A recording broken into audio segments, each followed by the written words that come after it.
Hoje eu trouxe uma parábola de Jesus para a gente conversar. Essa parábola está lá no Evangelho de Lucas, no capítulo 15, se vocês quiserem ler ela depois com mais detalhe. Eu vou ficar aqui que eu acho que é melhor para vocês me verem. E Jesus, quando ele esteve aqui na Terra com a gente, ele era o tempo inteiro testado. As pessoas faziam perguntas para ver como ele ia responder, como ele ia reagir, para ver se ele realmente era tão constante naquela bondade, naquela amorosidade e por que ele pregava aquilo que ele pregava. E em um certo momento, ele se viu rodeado de pecadores ao redor dele, e aí os sacerdotes da época achavam que os pecadores não mereciam a misericórdia de Deus, porque eles erravam, se equivocavam. E aí eles testam Jesus, sim, como assim? Tu se reúne, tu senta, tu come com estes pecadores. E aí Jesus, para responder, conta três parábolas. A última dessas parábolas é a que a gente vai conversar hoje, que é a parábola do filho pródigo. E o Georges Elahá, eu falo bastante dele porque eu assisto muito palestra dele, eu gosto bastante da forma como ele elucida as parábolas. Quem quiser depois ir lá no YouTube da FEB, pesquisar Georges Elahá, parábola do filho pródigo, vai ter essa palestra do Jorge. Eu separei a explicação que o Jorge foi trazendo para cada partezinha dessa parábola. Então, eu vou ler um pedaço e a gente conversa. Aí eu vou ler outro pedacinho e a gente conversa mais um pouco. A parábola, então, começa assim. Certo homem tinha 2 filhos. O mais moço disse a seu pai: Pai, dá-me a parte dos bens que me cabe. E ele repartiu entre eles os seus haveres. Então aqui o filho, o mais novo nesse caso, pediu a herança que lhe era devida pelo pai. Normalmente a herança vem depois que o pai morre, não antes. E o filho aqui já estava pedindo a herança com o pai vivo. E surpreendentemente o pai vai lá e reparte a herança, dá então esse dinheiro para os 2 filhos dele. E aqui um parênteses antes da gente continuar. Jesus, ele falava por parábolas não porque era legal, porque era bonito, mas porque essas historinhas, elas ficam gravadas mais fáceis na nossa memória, no nosso coração, e às vezes, anos depois de ouvir as historinhas, a gente lembra do significado. E Jesus também usava elementos do dia a dia, do cotidiano, que a gente está acostumado. Então, família, agricultura, esse tipo de coisa para explicar coisas maiores. Então, toda a parábola de Jesus a gente consegue tirar mais interpretações do que o que está escrito, que é o que a gente vai fazer hoje. Então, aqui a gente já começa refletindo. Esse pai da parábola representa Deus, que é o nosso pai maior. O filho, que vai pegar essa herança e vai sair, como a gente vai ver, porta fora, somos nós, os filhos de Deus. Então, a gente vai partir daqui. Continua. Passados não muitos dias, o filho mais novo, ajuntando tudo que era seu, partiu para uma terra distante. Então, o filho pega a herança, pega o dinheiro e vai para longe do pai. Não é muito normal, né? Quando a gente sai da casa dos pais, a gente tenta ficar perto, pelo menos na mesma cidade, no mesmo estado, a gente não vai para bem longe. Mas o filho não queria mais ficar perto do pai. Ele achou que por estar em posse daquele dinheiro, ele seria mais feliz bem longe, bem distante, e vai, e o pai deixa ele ir, porque era o que o filho queria. E aqui, então, ele pega essa herança, esse dinheiro, essas riquezas. O que são essas riquezas aqui para o nosso dia a dia? Tudo aquilo que Deus, nosso Pai, nos dá para usufruir aqui na Terra. Então, a saúde, o corpo físico, a família, o trabalho, as oportunidades que a gente tem no decorrer de uma vida, tudo isso são riquezas que Deus, nosso Pai, nos deu para usufruir da melhor maneira. Será que a gente está usufruindo? Então, esse filho foi viver longe do pai, usufruindo dessas riquezas. E a história continua, vamos ver o que vai acontecer.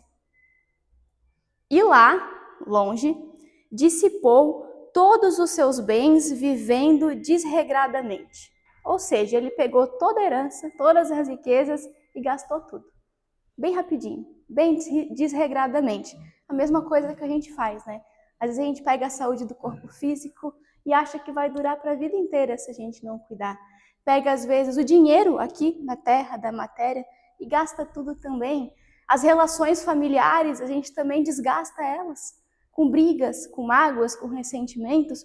Tudo isso é a gente pegando essa riqueza que Deus nos deu e gastando desregradamente, que nem o filho pródigo.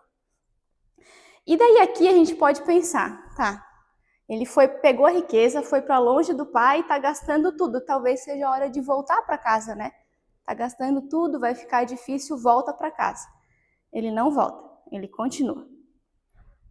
Depois de consumir tudo, veio àquele país uma grande fome.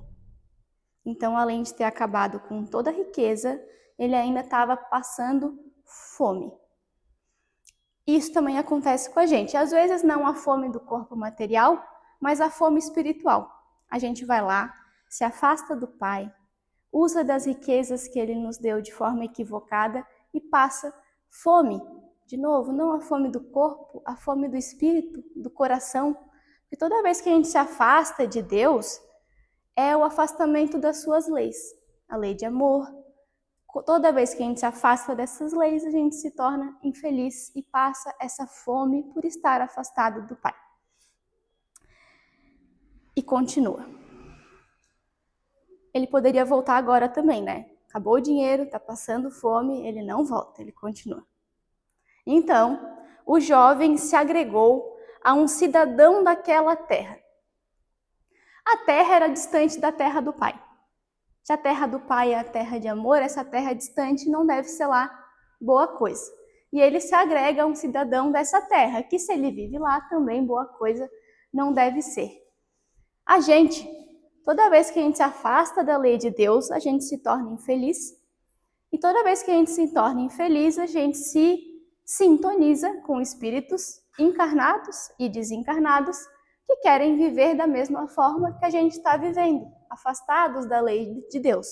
Por isso a gente acaba se associando com esse mal. E quando a gente fala mal, não significa esses casos que a gente vê no jornal de pessoas maldosas. Não, o mal é o orgulho, é o egoísmo, é a fofoca, a tristeza. Tudo isso é o mal para nós. E a história então continua. Ele se associou a um cidadão daquela terra que o mandou aos seus campos para apacentar porcos. Então ele conseguiu um emprego para cuidar dos porcos. Pode parecer uma coisa boa, mas a história ela foi escrita para judeus. E judeu não come porco. Então cuidar dos porcos era o trabalho mais degradante que podia ter. Nem trabalho era considerado, ninguém queria fazer isso. E foi isso que foi ofertado a ele. E por que ele aceita? Porque ele desejava comer o que os porcos comiam. Então, olha a situação dele, de tamanha necessidade, que ele aceitou cuidar dos porcos para poder comer da comida dos porcos, tamanha fome que ele passava. E aqui, de novo, ele podia agora ter voltado para a casa do pai, mas não, ele quer comer a comida dos porcos. E a gente, muitas vezes, também faz isso. A gente percebe que a gente está afastado de Deus, que a gente está passando fome, que está difícil, mas a gente pensa assim, tá difícil, mas eu vou levando assim, é do jeito que dá. Não tá bom, mas também podia estar pior. E a gente aceita essa tristeza, esse sofrimento, porque a gente não quer mudar. A gente não quer dar esse braço a torcer e voltar atrás, admitir que erramos, que nos equivocamos e que a gente precisa voltar e refazer. Então, ele foi para comer a comida dos porcos, mas nem isso lhe foi dado. Então, nem a comida dos porcos lhe foi permitido comer. E aí, aqui na história, é o que a gente chama de ele chegou no fundo do poço. Aqui não tinha mais como piorar. E é aqui que a história, então, toma um outro rumo, quando as coisas mudam, quando ele decide mudar. Segue a história, então. Então, caindo em si, ele disse: Quantos trabalhadores do meu pai têm pão com fartura e eu aqui morrendo de fome?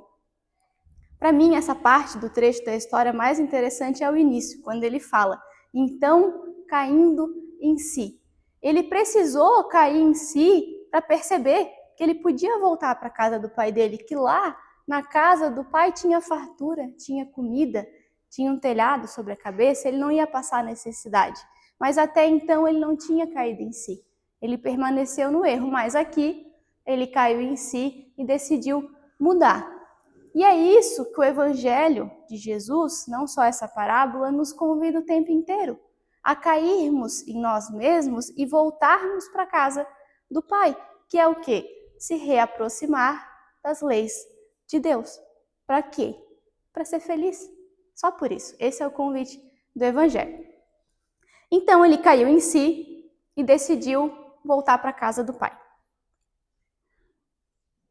E a parábola continua. O filho disse assim: levantar-me-ei e irei ter com meu pai e lhe direi: Pai, pequei contra o céu e diante de ti, e já não sou digno de ser chamado teu filho.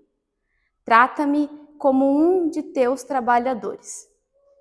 Então aqui ele nem quer voltar mais para a casa do pai como filho do pai, ele quer voltar como trabalhador, da forma que der, ele só quer voltar. Só quer que o pai o aceite de volta. E levantando-se, foi para com o seu pai. Agora vocês imaginem, toda vez que a gente ouve uma história, a gente imagina, né, a imagem da história na cabeça. Imaginem o filho que saiu da casa do pai.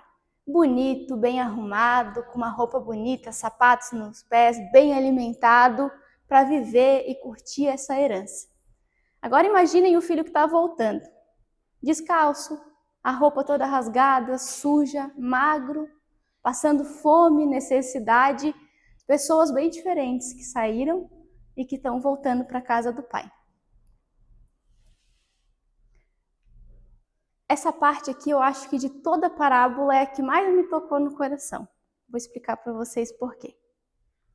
Vinha ele, ainda longe, quando seu pai o avistou, e movendo-se de íntima compaixão, correndo, o abraçou e o beijou. Que parte que eu mais gostei? O início. Ele estava vindo lá longe ainda. Imagina uma estrada. Ele estava lá na ponta da estrada quando o pai viu ele. O que isso significa? O pai não estava lá dentro de casa fazendo seus afazeres. Ele estava na beira da estrada, olhando pela janela, esperando o filho voltar. Porque se o pai viu o filho lá de longe voltando, é porque o pai esperava, aguardava a volta desse filho para casa. E Deus faz a mesma coisa com a gente. A gente se afastou das leis de Deus, todo mundo, sem exceção. E a gente está buscando voltar. Se a gente está aqui hoje, é porque a gente está buscando, de alguma forma, se reaproximar do Pai. E a gente não vai ser condenado. Deus não vai nos repreender. Ao contrário, Ele vai estar nos esperando na beira da estrada. Ele vai encontrar a gente no meio do caminho. A gente não precisa chegar até o Pai. Se a gente der o primeiro passo de voltar em direção ao Pai, Deus vai estar nos esperando já na beira da estrada, assim como o pai esperava o filho. E ele ficou tão feliz de ver o filho. A história vai continuar. Outra coisa antes de continuar, eu tinha esquecido.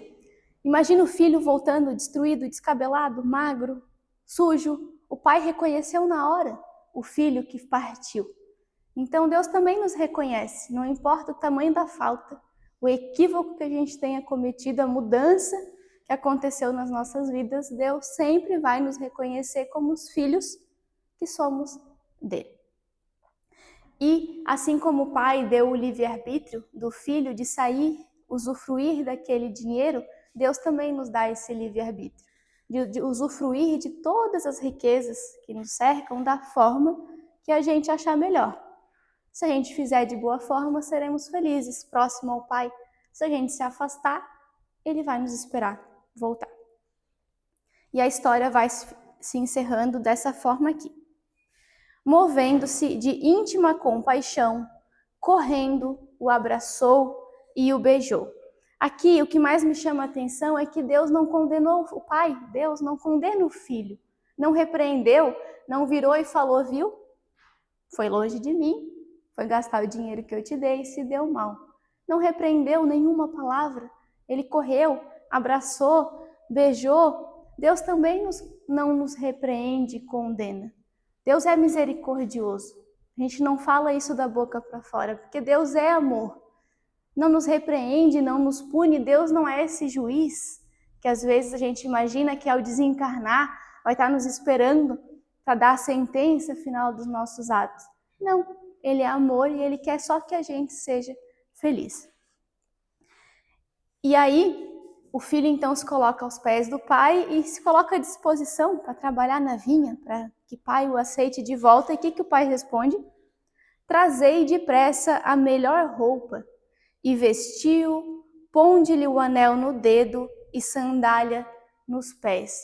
Então o pai não aceita que ele volte como trabalhador da vinha, ele o aceita como filho e manda trazer 3 elementos: a roupa, o anel e a sandália. A roupa é esse corpo físico, essa oportunidade de reencarnar que Deus nos dá, de colocar uma roupa nova, de começar, de tentar de novo. Isso é a reencarnação, que é o maior presente que Deus pode nos dar. O anel, na época, representava a família, então você usava o anel da sua família. Então o anel aqui representa isso, esse núcleo familiar que Deus também nos dá de presente para a gente se reerguer, como este abrigo para nos acolher. E a sandália para proteger os nossos pés na estrada que a gente tem que seguir.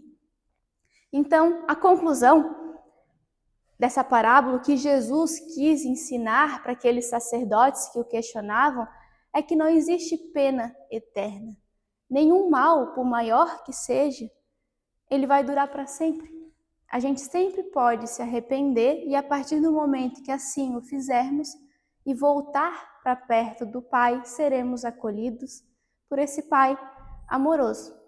E esse amor de Deus, ele não atinge só aqueles que acertam, só aqueles que estão melhores, um pouquinho mais à frente na jornada de evolução. O amor de Deus abraça todos o tempo inteiro, desde o grãozinho de areia até o sol, esse astro imenso, e com a gente também. O amor de Deus, ele não escolhe um, não favorece outros, ele abraça a todos.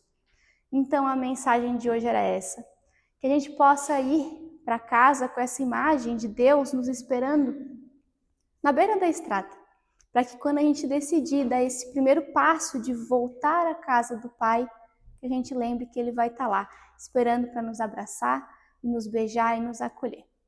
Que assim seja. Agora a gente vai para o momento do passe, que é aqui nessa salinha. Continuem com os pensamentos elevados, porque o trabalho ainda não acabou.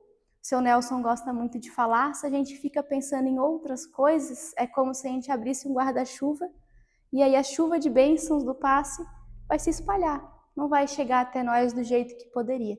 Então que a gente continue com o pensamento em Jesus, em Deus, para esse segundo momento do trabalho.